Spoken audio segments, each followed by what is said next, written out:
Oh, come on.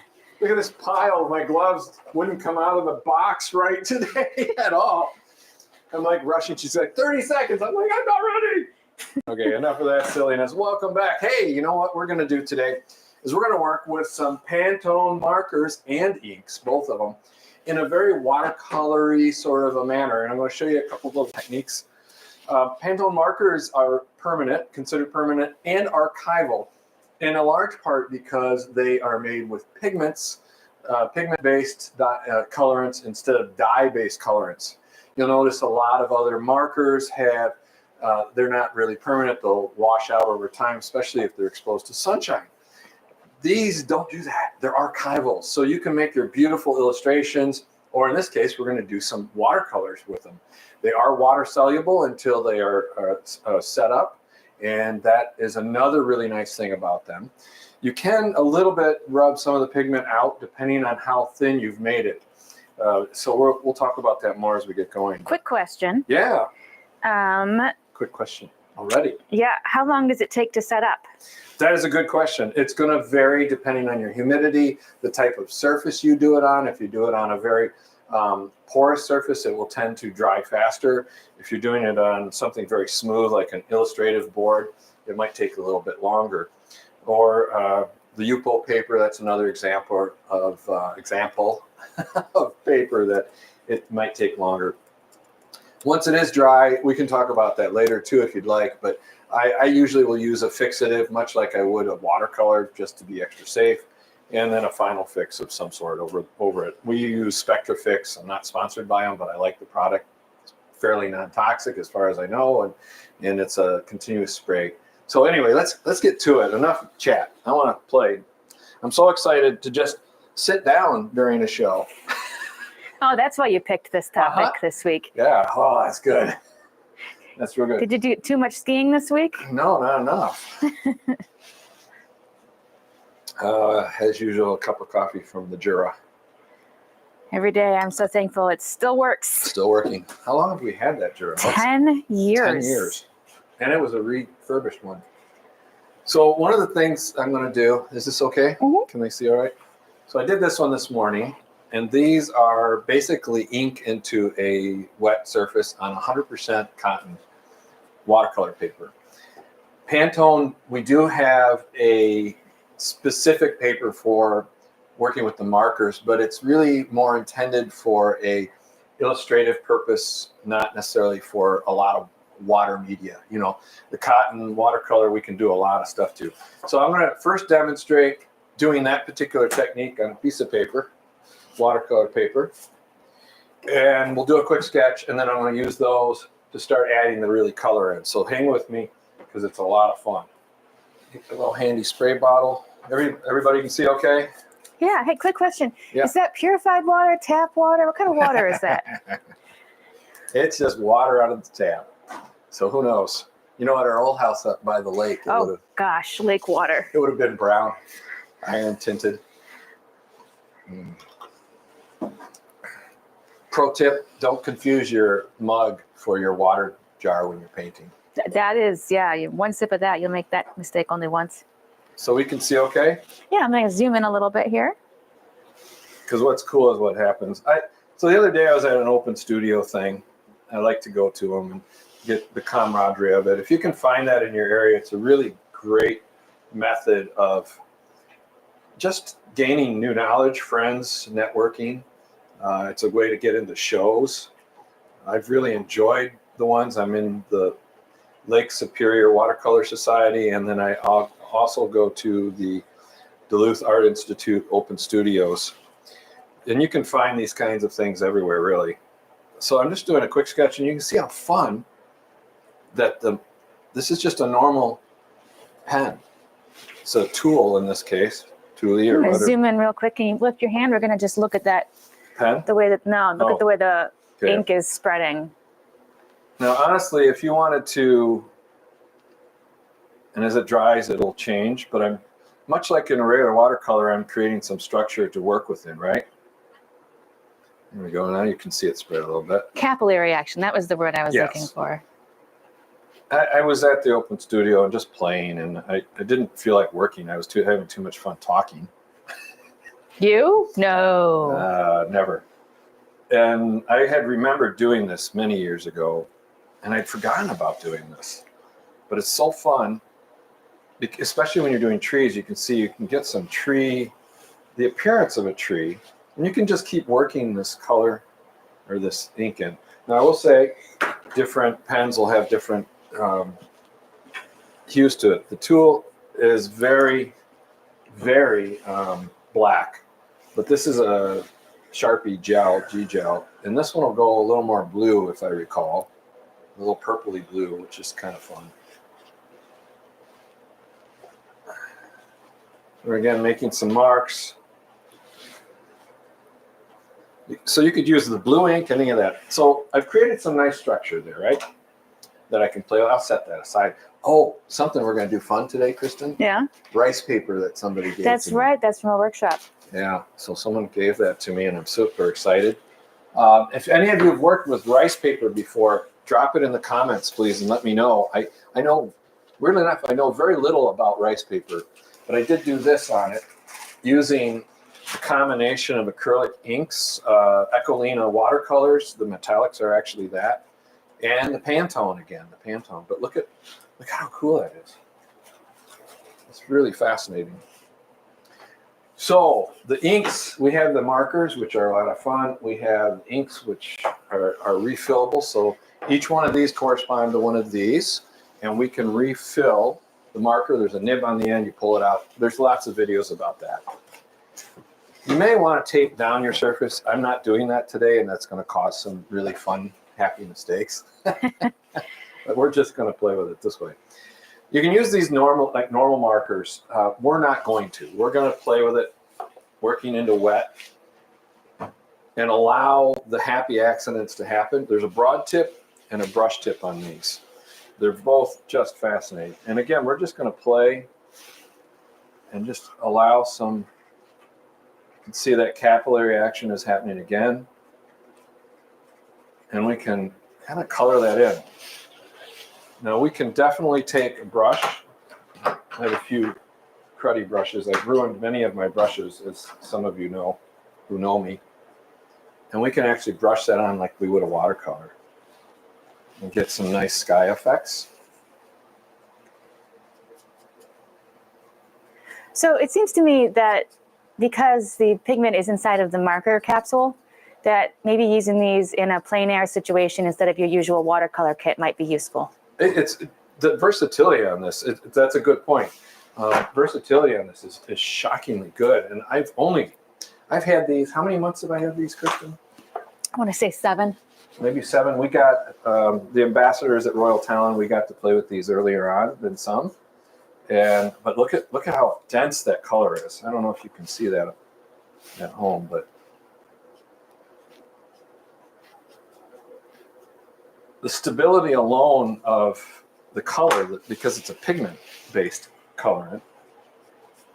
So if you work fast enough and you're going on to dry and then you add water quick enough, you can get it to spread. But it doesn't take long. If you notice, you might notice here that there is already some lines, some hard lines in there, even though I almost immediately brought the wash over the top of it.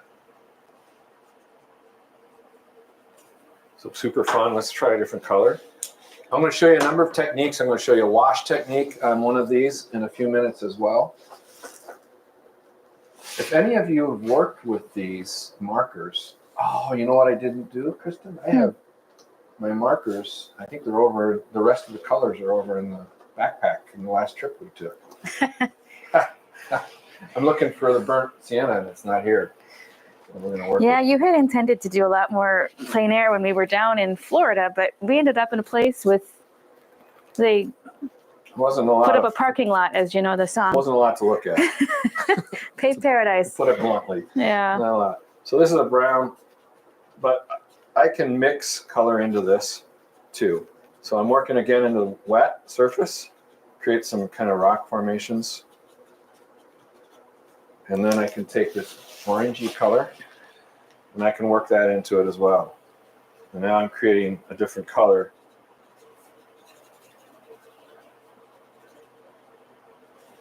And if for some reason this gets a little muddy, your nib then you can very easily clean it off. It'll clear itself off really quickly if you work onto something like a clean piece of paper, obviously.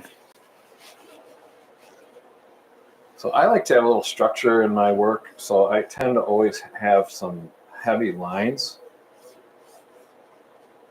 Oh, we didn't mention to our viewers, really exciting thing that happened last night as I'm working on this, we'll tell you. But we sold 2 paintings. Yeah. They're heading out to New York, 3 foot and a 2 foot. And we are absolutely ecstatic about this. Opened my email, was like, hey, look. Hey, look. The thing we built, it worked. So now this is the inks, and these are highly saturated. It almost looks black in there, doesn't it? Into that color. I'll bring that around so you can see that a little better. Yeah. Here, I'm going to go ahead and zoom in again. Be patient with everybody. I'm doing this all manually. I don't have a nice, fun remote or anything. I'm actually doing this. I forgot what I was going to say. That's okay. It'll come back to me in a minute. Oh, I have such fun with these. I don't know what choices to make.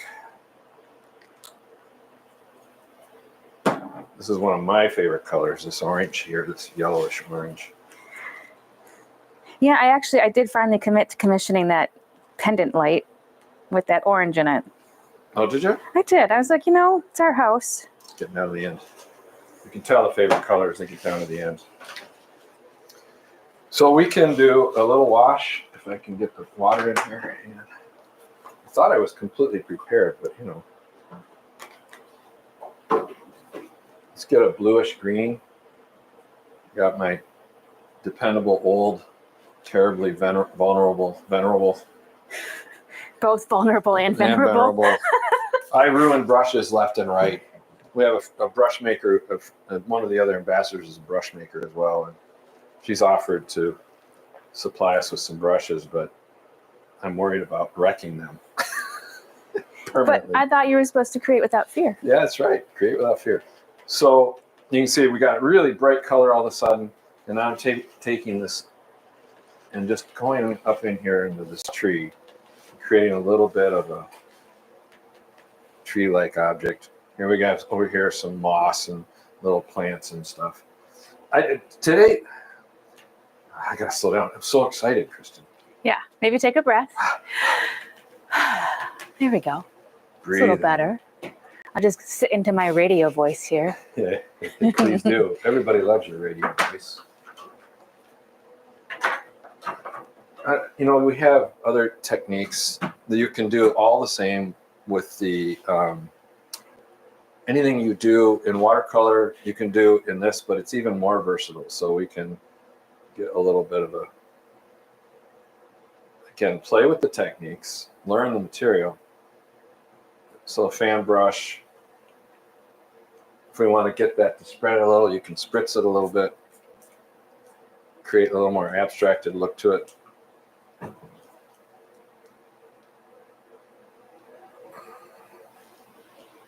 My intention is not to make a masterpiece today. It's to show you how fun these new markers and such are.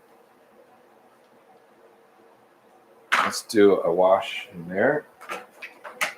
No, let's not. Let's put that one aside for a minute. Let's do something super fun on this one. So this is one I did the other day. The watercolor people said, don't touch it. So of course I'm going to completely mess it up. I have been known to come in here and take things away. Yeah, you have. Where was that favorite color of mine? What do I do with it? Let's just pick one. Pick one of these. Is that the same one? I have redundancies here for some reason. So I have a little bit of water in this. And remember I told you how saturated this is because this is your refill for the markers. So I'm going to squirt a little into this. Into some water. I haven't measured it. I haven't gone so far as to measure things out yet. And then I'm going to put my big my varnish brush in there, right? Let's see. All right, let's see it. Check that out. That is fun. Isn't that absolutely now gorgeous? Stop. Don't do anything else. I'll set it over there then. You don't have to listen to me. I was really mostly teasing. She's harassing me. folks. Okay, so here's that same wash.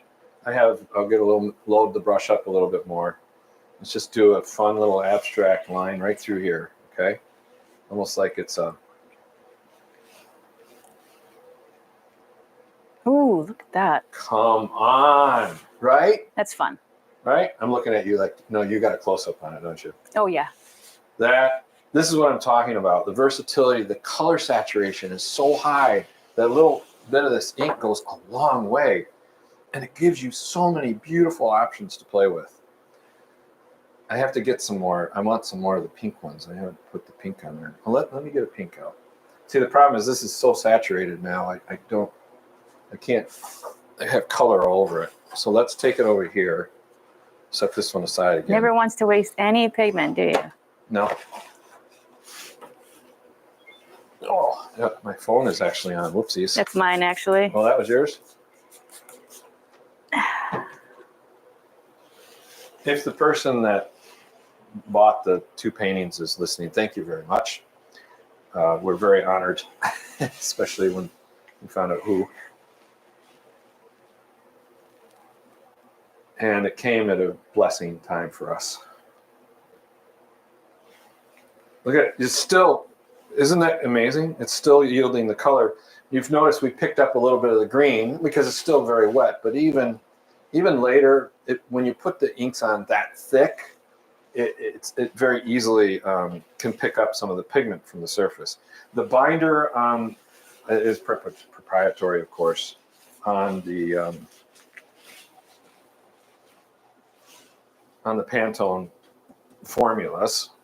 Sorry, I get distracted when I start doing this. I'm so excited to be working with this thing. I'm going to get a little water in there, clean this brush off, so I can use it with the pink. Ooh, pink. If I can somehow figure out how to do that. Pink, it's my favorite color. Come on. Yeah, our friends up in Toronto, she's been working with that a lot too. I'll save this for later. Put this in. Nobody caught the Aerosmith, huh? Yeah. Oh, so sad. I'm just getting so old. We don't have a movie reference today. Not yet. So far, it's been songs. I've been listening to a lot of music all of a sudden You've lately. been doing a lot of music. Well, since I have my own Spotify account now. Well, yay! I have my own. I yielded the other one. Actually, you kind of kicked me off of the Spotify, more accurately, right? Well, and frankly, we should get one for Hugo at this point. He has one. Oh, he does have his own now? But I need to migrate his playlists over. Yeah. Anybody else out there struggle with the sharing of a music profile with their spouse? Okay. So if anybody has worked with the rice paper, I think I mentioned this before, drop it in the comments. Let me know how you work with it because I'm really curious. Let's see if I have a pinkish color here. This one's pretty pink. Let's see what this does on a wash situation. Oh, I don't know what I want to do first. This is really wet right now, and I'm curious if I take the pen into it. See, you can also, this is another technique some of you know, you spritz the water on there, it does all these really nice little marks, divots, if you will, in the color. And you can then, it looks like rain or snow, it creates some nice texture in it.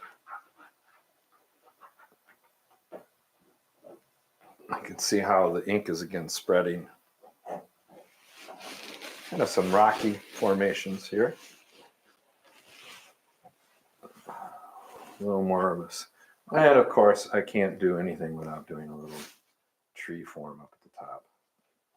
As long as it's not a flower. Come on, yeah. The people that don't know, you have to explain why you derisively said such a thing to me. I just don't like your flower. I love you. I dislike your flower paintings. Well, it's really not me, for one thing. No, it feels inauthentic. But you do love your gardens, so. Oh, I love my gardens.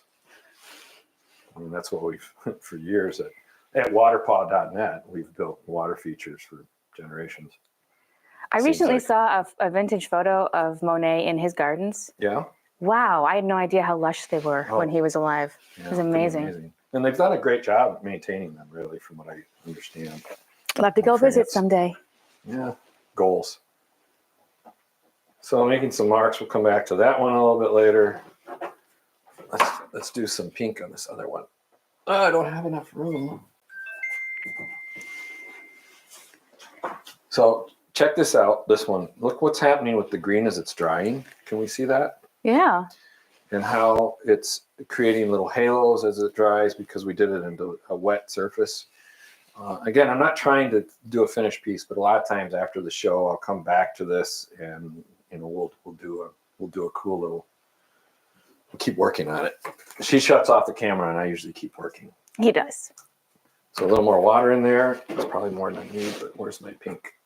So again, we're just exploring the media today. We're not really out to make anything of Specific finished product. Yeah, we're just kind of getting the feel for the material.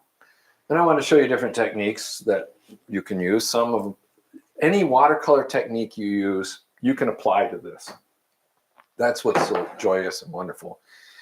And so the more water I add to this, obviously the binder is not going to be as strong. That's something to consider. It becomes more pigment than binder. I mean, the proportion changes and then the permanence. I know you're up close, but I'm showing this here. I'll try to not. You're fine. Gesture, I'm okay. You're good. I'll wait for my direction from my director over there. We need a monitor so you can see what they're saying. But anyway. Yeah, that's a whole nother setup. Anyone want to send us that setup, please feel free. Anyhow, I forgot what I was talking about. So let's just get binders and pigments. Binders. And if you over dilute, you can lose your binder. Yep.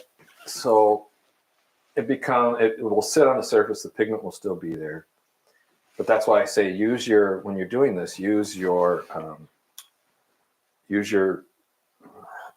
what am I trying to say? Your fixatives. Yeah, when you're finished. Nice little light pink over the top of this. Let's take some of the pink down into this orange. What I like is that you can do a lot of glazing with this. The translucency of it is quite nice. Check that out. Woohoo! It's pretty exciting. I'm going to go on this side. I went off the edge of the paper. Oh no. Right. I clearly have to turn all the sounds off.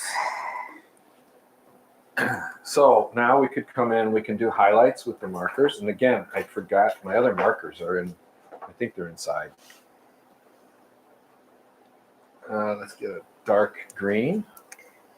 So of course, all my favorite colors, they're over in the house in the travel bag.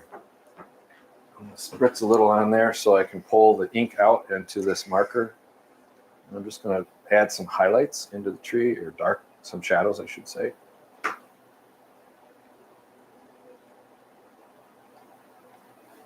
And then maybe a little bit down into here. Just using some dot technique. If I want it to spread, I can give it a spritz. If I want to put the dot on there and then take my brush and work it around with that, like this, okay? Pick the color up, move it around.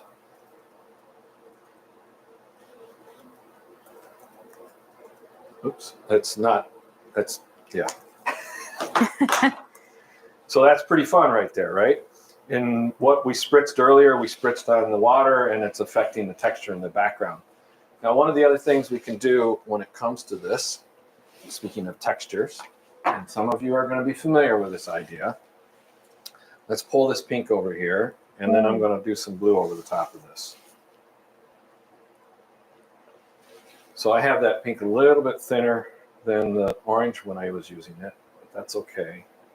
I'm going to pull that across, let that work into it, maybe throw a little bit of this around. And now I'm going to take a blue. You do run the risk, I don't know if it's a risk so much as a happy part of this, of using so much of the inks that you over pigment the paper. And you can actually handle that. I'll show you a way around that, how you can solve over pigmenting it. In fact, we're just going to go ahead and do that on this. It's amazing how far that goes, that color. Let's add some green in the bottom. One of these that's open, there we go. This is right out of the tube, which is a lot of pigment concentration. So much. I'll use that one later.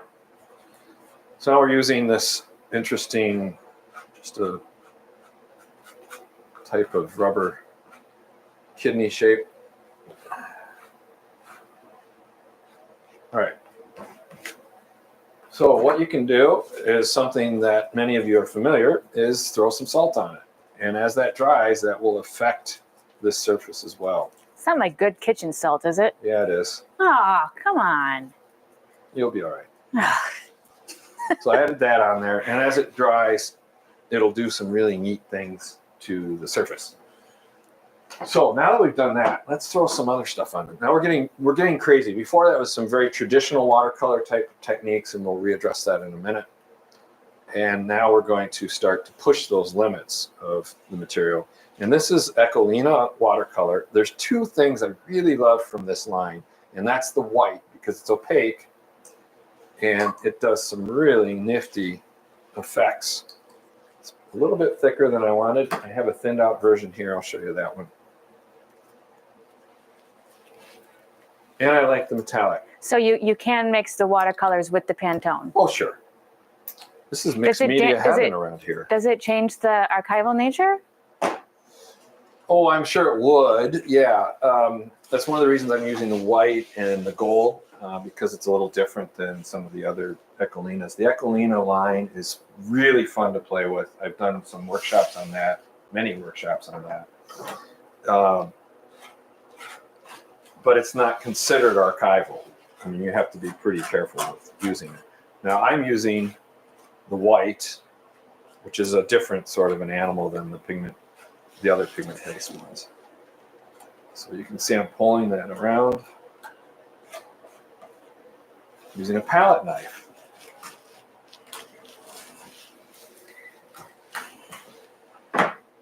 And the other one I really like is the gold. So even though I have a really dense color on here, really dense color on this, I've used the white to help bring the lights out of it again. You can also use gouache. There isn't any reason you can't use some gouache. Some Royal Talons gouache, for example, is what I use, obviously. And I should roll my sleeves up. This is my favorite shirt.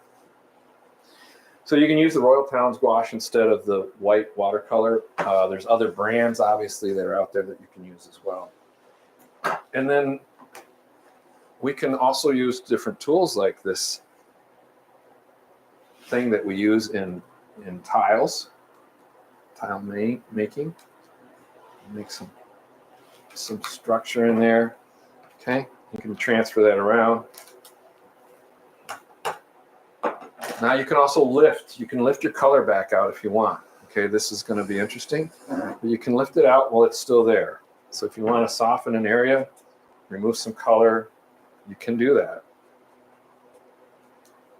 But because this is a pigment base, it's going to leave a lot of it in the pores of the paper, which is pretty good. But you can use your same technique while it's dry anyway, of getting that out of your picture. So we got quite a bit of it out, didn't we? And then what I want to do, I'm going to add in some of the orange. I'm going to grab my other little brush here. And I'm going to just get some orange wash into there, really pop this section out. So this is that watered down ink, Pantone ink again. And then bringing that little spot back out that I wouldn't have been able to do if I'd left the highly pigmented blue and green on top of there. I'll work this down into this pink a little bit. And because it's translucent, the colors work very nice for glazing or for overlapping the colors. And I can bring that down in through here even. That yellow will change this area down here. If you get too much in, again, you can take and blot it out.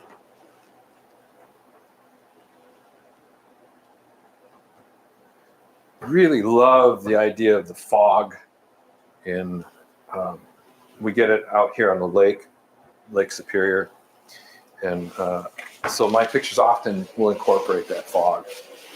All right, so Should we try something different now? Well, actually, we're up in that 30 minutes right now. Okay. So my question is, does anybody have any remaining questions or something that you really want to touch on, David, before we stop for today? We're going to do something really fun here first. Okay. And then you can... Oh, you've broken my 30-minute rule. We broke the 30-minute rule. It's okay. We're going to do something really quick. This is the rice paper. And I'm going to do a quick thing on this and show you how much fun it is, the absorption of it.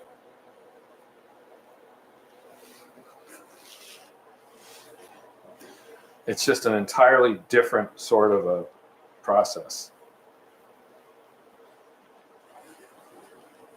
It's kind of fun because you can start to play with that as well. Now let's get one of these. Oops, where's my water? I'm gonna pick up a lot of color now. And I'm just gonna do a little gestural thing.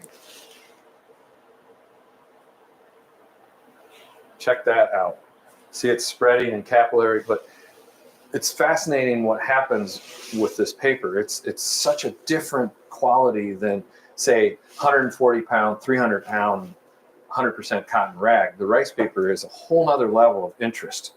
I would suggest exploring this week. Should we do a conclusion? Sure, if you're ready to do that. Yep, let's do that. I'm not going to stand up. Can you see me okay? Can you hear me? So anyway, that's a Harry Potter reference. Yes. There has to be a couple movies in every one of our shows. Anyhow, so where was it going? We're just have wrapping fun, up. explore, check out if you get a chance for the Pantone product line. It's a lot of fun. And you don't take much. It doesn't take a lot of markers to really get into it. Go and buy the little set of the landscape one or the one that's the primaries and so forth. In the meantime, thank you again for being here. We really appreciate it. Pop it in the comments if you had a chance to speak with any of this, or speak with any of it. She was gesturing at me and I said speak instead of look. Gotta look at the camera. I was looking at my notes. That's what I was looking at. So anyway, create without fear. That's our main thing today. Let's learn together. Drop in the comments any ideas you have in using any of the stuff we've talked about today. I look forward to seeing you next time. I'm super excited to share more with you coming up. Going to have great shows. Every Saturday, 11 a.m. Central. 11 a.m. And check us out on the other social media, davidaustingallery.com. Thank you, Kristen, for all your efforts back there. Bye, everybody. Ta-ta.